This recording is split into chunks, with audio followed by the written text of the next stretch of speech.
Kuelekea katika mechi yetu ya tarehe 3 ya mwezi wa 5, mechi yetu ya Kariakoo Derby itapigwa katika uwanja wa Meja Jenerali Isamuhyo, uwanja ambao uko Mbweni jijini Dar es Salaam, na ni uwanja wa nyumbani wa Simba Sports Club.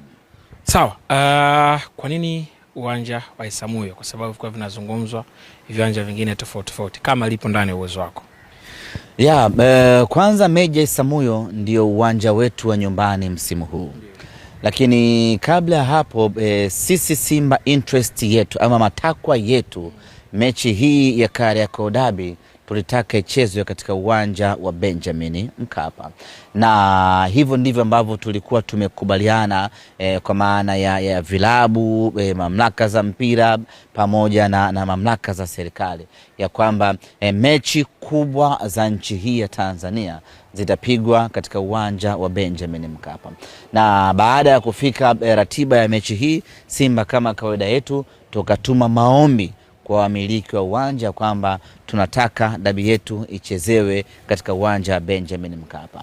Hayo ndio yalikuwa matakwa na mapenzi yetu sisi Simba Sports Club.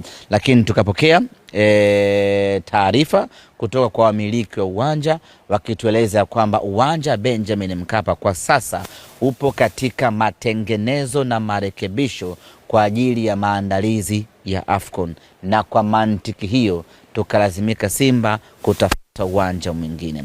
Baada ya kukosa uwanja Benjamin Mkapa, chaguo letu la pili ama chaguo letu la kwanza baada ya Benjamin Mkapa ikawa ni uwanja wetu wa nyumbani ambao tumeanza kuutumia tangu msimu huu umeanza, uwanja wa Meja Jenerali